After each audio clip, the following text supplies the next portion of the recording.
Hereby call this meeting of the Henry County School Board to order. Mrs. Meeks with the roll call, please. Mr. Alford. Here. Ms. Brenner. Ms. Durden. Here. Mr. Gravely. Here. Mr. Hardy. Here. Mr. Martin. Here. Mrs. Whitlow. Ms. Cochran. Ms. Patel. First item we have would be the approval of the agenda. Do we have a motion? So moved. Motion by Mrs. Durden. Do we have a second? Seconded. Second by Mr. Gravely. All those in favor, please raise your right hand. Unanimous. Thank you very much. First item we have on the information agenda is a statement on fundraisers. Good morning, Mr. Chairman, members of the board. In recent weeks, there have been questions regarding the approval of fundraising requests from extracurricular organizations. Some of these questions have come from you all as board members, while others originated from individuals who are involved with those extracurricular organizations. I want to assure the board and the public that every decision I make as superintendent of Henry County Public Schools is done with careful thought and consideration of both policy and code, and always putting the best interest of our students first.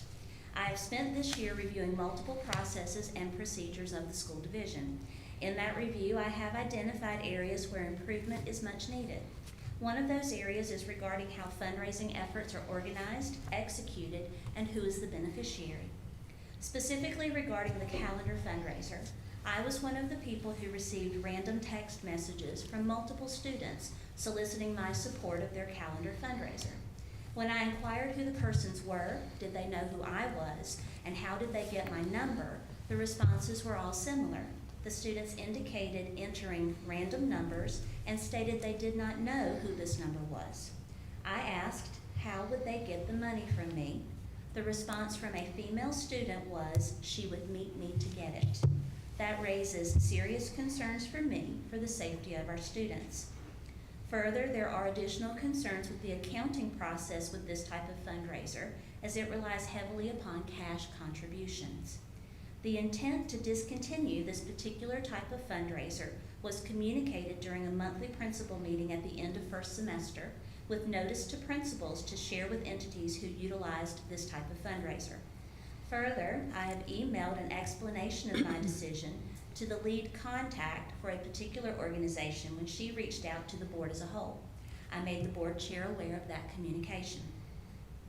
I recognize that extracurricular athletic groups and other similar entities are valued supporters of Henry County students, just as I and you as the board are supporters of our students as well.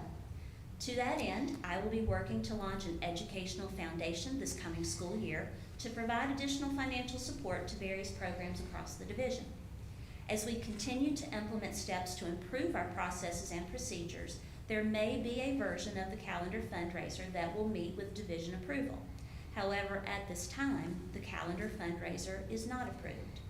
As additional fundraiser requests are submitted, they will be reviewed, and some may not be approved, while others will be approved. Again, my goal is the safety of our students and fiscal accountability and responsibility. Dr. Boone, Assistant Superintendent of Operations and Administration, and Mr. Richie Weaver, Director of Finance, will continue to work with various groups who submit fundraising requests to ensure compliance with board policy and with the Code of Virginia. Mr. Gardner, our legal counsel, and I have had discussion regarding this topic, and Mr. Gardner may have additional commentary if the board would like to hear from him as well. So, questions or comments at this time? And I can say definitively, I know I'm going to want to hear from Mr. Gardner on some of this. Okay. I do have one question. Yes, ma'am. The finance department still provides that mandatory financial training every year for the boosters and the PTOs, correct? Yes, that is part of an opening year activity that they are required to complete, yes. And I'm assuming it still says there has to be a way to track the money. Yes, Dr. Boone may have some additional information that he can provide to that. Dr. Boone? I just know, I'm assuming the concern is if a parent or student has 5 people that say 25, there's no way to track that. Good morning, Mr. Chairman, members of the board. Our support groups go through an annual audit, which the auditors do go through their finances. Yeah. And if they find any discrepancies, they let us know, and we handle the proper procedures from there. Okay, thank you. Well, I too would like to hear from Mr. Gardner, certainly. just for the record, to make sure Certainly. that Certainly. all the bases are covered. Good morning, Mr. Chairman, members of the board. Having been briefed on the nature of the fundraisers and issue, I share in the superintendent's deep concerns about student safety, where students are reaching out to random individuals, collecting cash, and meeting up with people whom they don't know. I think that exposes students to potential danger, and I think it exposes the school system and the board to potential liability. I understand that there may be some waivers that are being used in an effort to limit the potential liability at stake. It is my opinion that those waivers would be invalid for two reasons. One, injury, personal injury, cannot be waived prior to the injury in the Commonwealth of Virginia. Waivers such as these are commonly and universally declared to be invalid if any sort of injury is waived prior to it happening. They are of some limited value occasionally as a defense under the idea that it shows that the individual who was entering into the agreement understood the risks that they were getting into. However, we're talking about children. Children do not have the ability to waive any kind of injury, and they do not have the ability under the law to quote unquote assume the risk of the activity in which they are engaging. So I do not view those waivers as being any value as a defense to liability. With those two statements, I'm happy to answer any questions the board members may have. I would say your broader statement addresses, but one of the comments from some of the groups was more that, you know, the parents are the ones doing the waiver. But to your point, obviously, children don't always do what their parents sign off on, and vice versa, and so forth. Correct. And to the extent that the parent is signing the waiver, the parent is also not the one potentially engaging in the risky activity. Even if they're along with the student, it has no value as to the student, and if the parent is injured, it has no value as to the parent when it comes to waiving any sort of liability against the board for any injury they may sustain. And to your point, we're functionally on the hook because it's our approved activity. I believe so. I believe that would be the case. You have to look at every individual case individually, and as your lawyer, I have to make those caveats. But It of course, depends. I think that the risk is significant. I'll put it that way. Got it. All right. Any other questions or comments at this time? Thank you. Thank you. Thank you. I'm good. All right. Well, with that, I believe we're currently up to the consent agenda. I will say I'm aware of at least one request to pull one item from the consent agenda and move potentially to action. But is there any other requests? And specifically, Mrs. Durden's the one that brought this to my attention first. If you would like to make the motion to, or just the request to pull the approval for the payment of the bills. Yes, I would like to request to pull the payment of bills Okay. just for more time to review. Sure. Is there any other requests on item 2 or 3? If not, I'd take a motion to approve those as a block. So moved. All right, a motion by Mr. Gravely. Do I have a second? Second. Second by Mr. Walker. Just beat you there by a split second, Mr. Hardy. All those in favor, please raise your right hand. All right, unanimous on 2 and 3. We're up to the action agenda, and first, the approval of the estimated end-of-year accounts payable. Good morning again, Mr. Chairman, members of the board. There are 2 major payroll obligations remaining: the June 30th payroll for all personnel and the 1 extended payroll for employees who are on a 10-month contract. The extended payroll is run in late June and will be distributed July 31st. Vendors with invoices received or anticipated totaling $15,000 or more are listed on the attached page and included in the end-of-year accounts payable estimate. For accounting purposes, some obligations, both invoices and salaries paid during July and August, will be recoded to the prior fiscal year. For example, summer school teachers working through late June, and many of our utility bills will actually be paid after June 30th. It is recommended that the identified obligations plus all appropriate obligations be paid with FY24 funds. You have a breakdown below. This also includes federal and state grants such as ESSER and Title I. The total fiscal impact, $48 million, $658,860.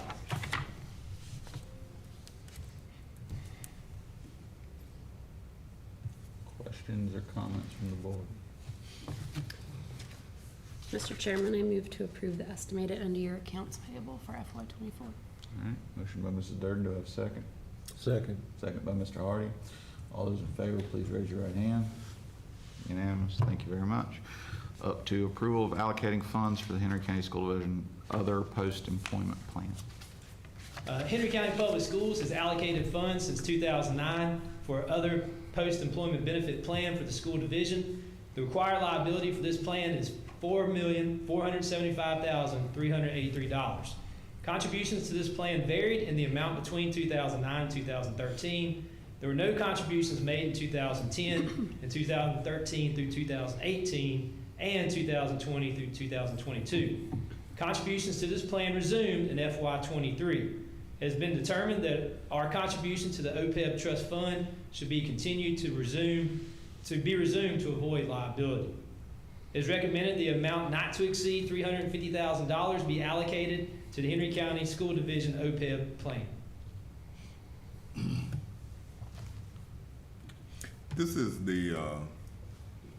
by doing this afforded us the opportunity to do that reduction in our This is plan. outside of our self-insurance funds. Right. This is for our retirees who choose to keep our health insurance. Many of those between the ages of 50 and 65. Right. So we absorb a liability because Right. they're still on our plan. Oh, okay. Not the one where we got the reduction. Right. Yes.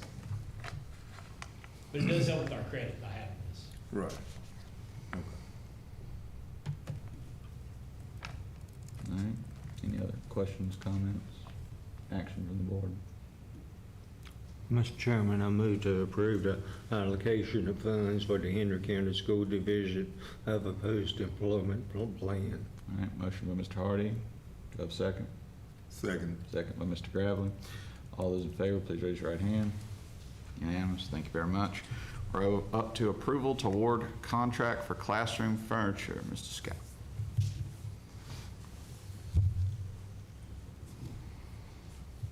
Good morning, Mr. Chairman, members of the board.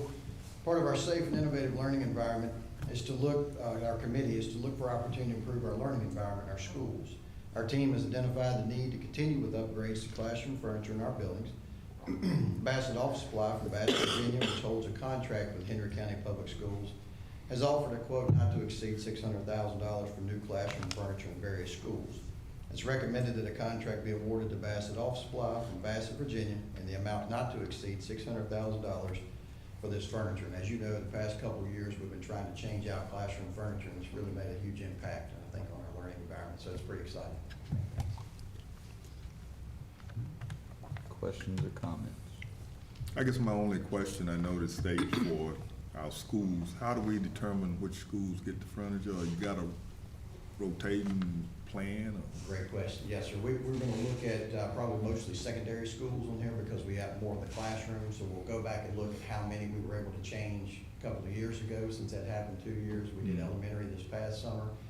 So we'll go back to the secondary this time and see how many we can change out to continue that process. Oh, okay. Got it.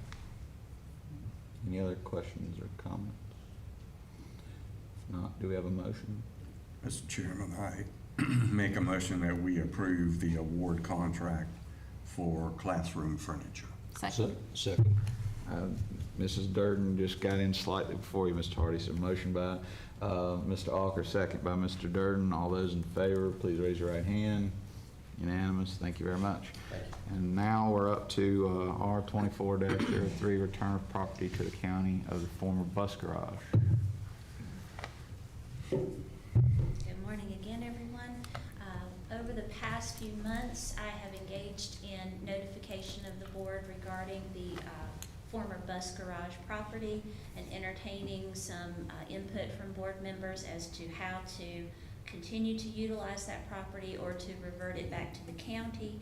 And so what I bring before you today is a resolution of the School Board of Henry County, Virginia, to return that property. We have done the proper notification for public hearing, and so that document is listed there, and that was sent out to the major news outlets over a week ago to give that proper notice. So whereas the School Board of Henry County, Virginia, the board, owns the former bus garage known as the former bus garage, 119 Kaufman Drive, Collinsville, Virginia, and the land on which it is located in Henry County, Virginia. Whereas the former bus garage has been closed and the board has determined it no longer has a need for the former bus garage, and whereas the board has determined that it would be in the best interest of Henry County if the former bus garage were declared surplus and title to the former bus garage were conveyed to the Henry County Board of Supervisors, the Board of Supervisors, pursuant to Code of Virginia, Section 22.1-129, the conveyance. Now therefore, it is hereby resolved that the former bus garage is hereby declared to be surplus, and the board approves the conveyance of the former bus garage to the Board of Supervisors.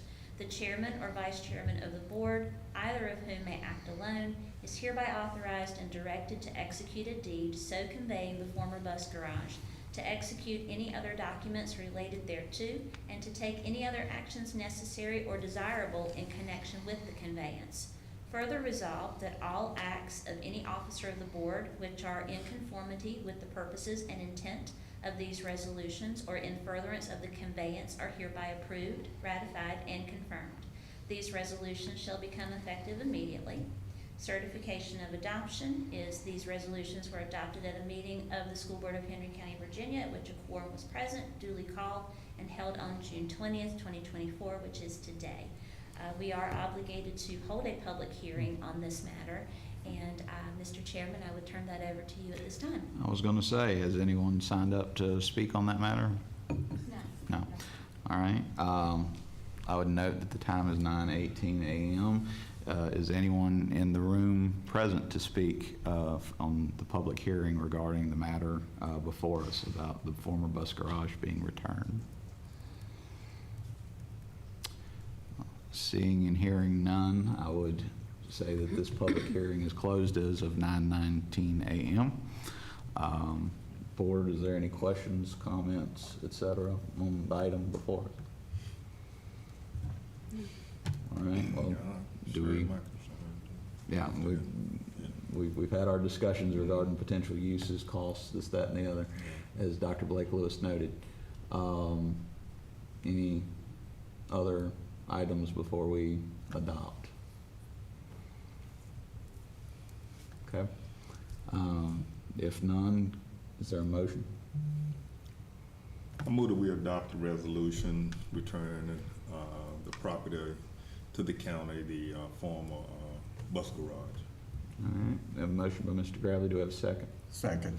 Second by Mr. Alker. All those in favor, please raise your right hand. Unanimous. Thank you very much. Now we are up to approval for the payment of the bills that was pulled from the consent agenda because we didn't have attachment there at the time. As I understand it, you do have copies at your respective seats.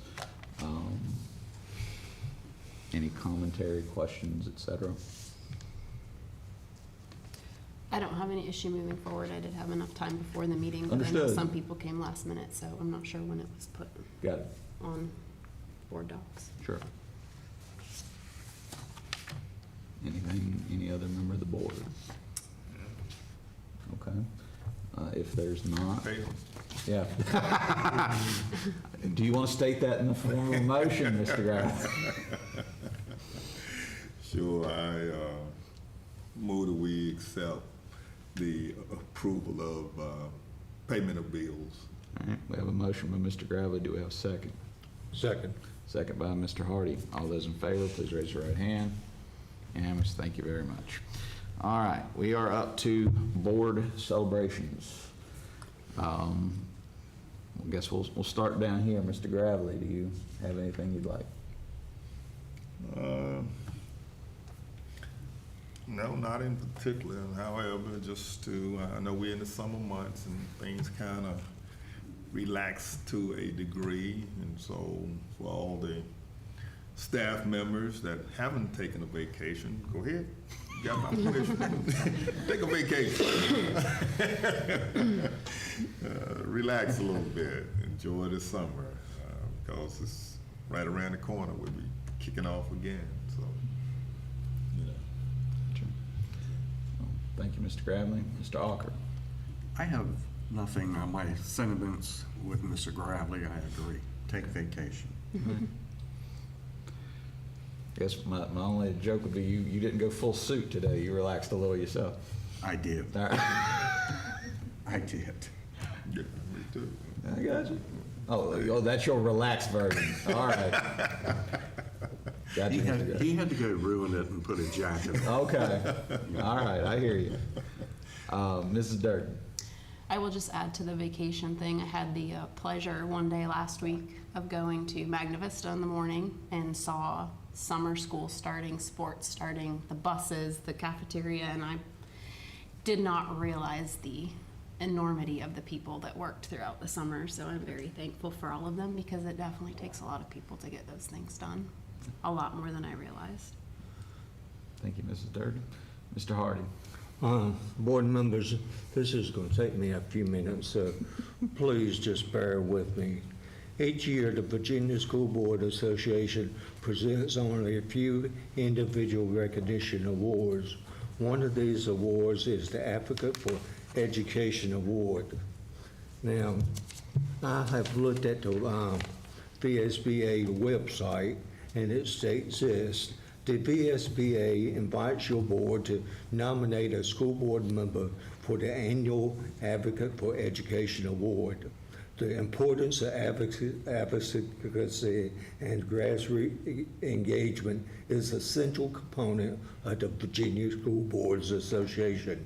It is imperative for board members to engage the stakeholders of their communities, including parents, businesses, community, higher education leaders, local community organizations, and policy makers in the work of building a successful public school system in each community across Commonwealth. Although I sincerely believe that our board members would be, any of our board members would be a representative for, would be a great representative for this award, I would like to nominate Mr. Martin for this award. You may say why. Mr. Martin attends almost every VSBA event. He is very well thought of by the VSBA. I was up there a few weeks ago at the school board law conference, and I was just walking through the hotel, and I passed through him, and there was Mr. Martin, and he didn't even see me. There was Mr. Martin inside leading a group discussion with other VSBA members. He's very active in our community, and I think most of the board members would agree that he was very instrumental in the handicap playground equipment program. Therefore, Mr. Chairman, I move that we will nominate Mr. Teddy Martin for the 2024 VSBA Advocate for Education Award to represent Henry County Public Schools. I would note that this is the second time in 2 meetings where, Mr. Gravely, you get to be the chairman since there's a motion about me on the floor that I can't be the chair for. I would also note that I would abstain on any vote on the matter. I'll just say thank you, Mr. Hardy, for the nomination. And, you know, I appreciate the kind words. Okay. Mr. Gravely, was there a second to my motion? Well, we haven't, no, not yet. Okay. Do we get a second? Well, yeah, let's go through the nomination, then I got a question. Sure. Okay, all right. So, Second. Second. Properly motion and second that Mr. Martin be nominated for the VSBA Leadership? It's advocate. Advocate. Yeah. Advocate Education Award, okay. All right, now any questions? Well, I do have one. I got you. All right, with your position with VSBA, do you qualify for that? I do qualify for that. In fact, I will say, one of the criticisms, and it's one reason I told the folks here last year that I wouldn't have accepted a nomination last year, was there was a period where seemingly, are you going to be the president? Were you the president? This, that, and the other. There was a discussion regarding this award last year when I was a voting member of the board. And at that time, I recommended that they change it to where they weren't limited to only one person potentially receiving this award. And also, I basically said I wouldn't do it last year because David Woodard had gotten it, Janet Turner-Giles had gotten it. So it was like the last two had been either the incoming president or the outgoing president. So I said, like, so that we don't have anybody complaining about that, I'll set aside for at least a year. And I'll also note, Mr. Hardy brought this to me after I nominated him, not, you know, it wasn't a I nominate you, you nominate me thing. Right. But yeah, I do qualify, and I would say based on your track record, Henry County Schools has a decent chance of that nomination being recognized. But again, I'm out of that process. I don't participate in any voting or decision on that. It would just get sent up to the committee. The committee would review and decide. Okay, all right. I know we talked about this before and it didn't qualify, so I want to make sure we do. Okay. I think the things that we currently don't qualify, because the other discussion has been among the board about the overall board awards, and we don't currently qualify for one of those based on there was a rule about how many members have to attend so many meetings, this, that, and the other. Currently, it looks like we don't qualify this year because of the prior year, but next year we may qualify primarily via our all respective participation, as well as Mr. Hardy and myself. So as a overall group nomination process, we probably qualify for next year, assuming trends continue. Yeah. Okay. All right. Any more discussion? I have a procedural question. Do we have enough to vote on this since you were abstaining and Mr. Gravely is now the? You do. All right. No other questions? All in favor? Show of right hand. All right. Just for the record, any opposed? Was it four? Four with one abstention. Mr. Martin abstained. All right. You can keep it for now. Mr. Hardy, you have any additional? Yes, I do. I am looking forward to working with Mr. Scott and others on the reunification safety drill next Monday, beginning at Drury Mason Elementary and concluding at Magna Vista High School. This is a very important updating measure in our school system. Also, next week, the 98th Virginia State FFA Convention will be held at Virginia Tech. I think most of our county chapters will attend, where they will participate in many state competitions and receive many individual and chapter awards. I will go up on Wednesday afternoon to support our FFA chapters. And another reason I want to go up on Wednesday is that Governor Youngkin, for the first time ever, we are going to have the governor of Virginia to address the FFA members at Virginia Tech at the convention. Also accompanying him will be the Secretary of Education, Amy Goodyear, and also a very good friend of mine, the Secretary of Agriculture for the state of Virginia, Matt Lloyd, will be speakers at the FFA convention next Wednesday afternoon and Wednesday night. This is one reason why I think it's important that our FFA members be allowed to attend FFA Day at the Capitol in January when the General Assembly is in session. some Bassett FFA members attended FFA Day at the Capitol this past school term, and they came back with a wealth of information about how the General Assembly works. That's all I got. Thank you. Thank you, Mr. Hardy. I will just quickly say I echo the comments of both Mrs. Durden as well as Mr. Gradley and Alker about, I'm deeply appreciative of our hardworking staff well into the summer and things that often don't necessarily get recognized, including all that work in both not only running summer school, but also gearing up for the next school year. And for our folks who don't get the opportunity to take vacations that regularly, certainly encourage that they go do so. So, I appreciate that. And also, I thank you all for your recognition and nomination. And to Mrs. Durden, your question, yeah, if we got much smaller, then yes, it would not have been. But four is a majority and counts on that one. So, but again, thank you all for that recognition.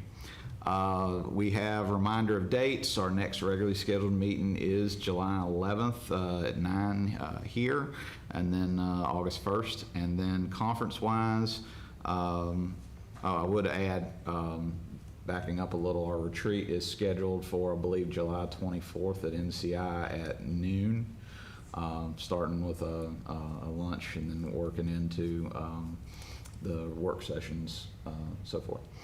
But the day before that, we have, now I see that on the conference listing, sorry. And the day before that is the Conference on Education in Richmond. And I would note for that you all have received an email that there will be some recognition of Henry County schools at that function. I can't state what that will be due to embargoing, but you may want to try to attend that and recognize some of our folks being recognized at that event. I think that'll be a good event. There's normally about 30, 40 sessions, kind of small, where you go and learn from other divisions about best practices in their area, so forth. So I know Mr. Gravely's often gone, I've often gone, et cetera. So if you get a chance, consider attending that as well.